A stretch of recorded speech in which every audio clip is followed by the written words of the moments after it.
To čo tie vojska teraz? Budú sledovať a strážiť, aby nerobili farmári nejaký odpor? Aby ste to mohli jednoducho vykantriť všetko?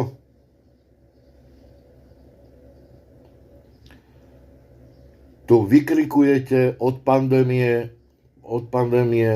ako sa zbabral manažment pandémie za bývalej vlády, ale dnešnou tlačovkou, pán premiér, ste ma presvedčili a utvrdili len v tom, že pokiaľ by ste boli vo vláde vtedy vy, nekonali by ste inak.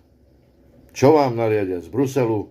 Ideme, hlava, nehlava, kosíme. Tak na čo sa tu teraz hráme? A vôbec, keď idete likvidovať nejaké zvieratá, tak na čo ich očkujete? To sú ďalšie vyhodené peniaze zbytočné. A keď už sme pri peniazoch a chcete odškodňovať farmárov,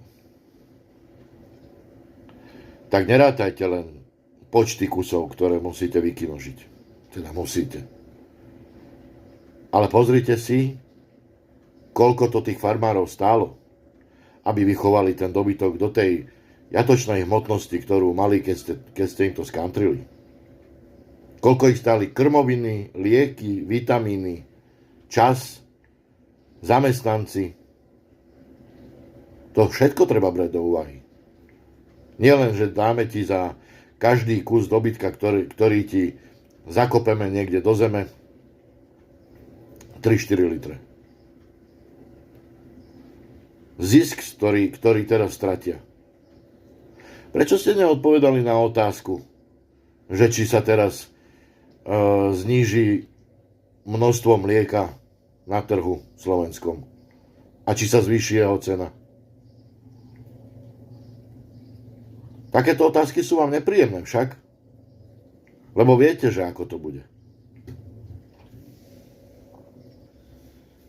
A to, komu to prospeje, tak na to si treba len počkať pár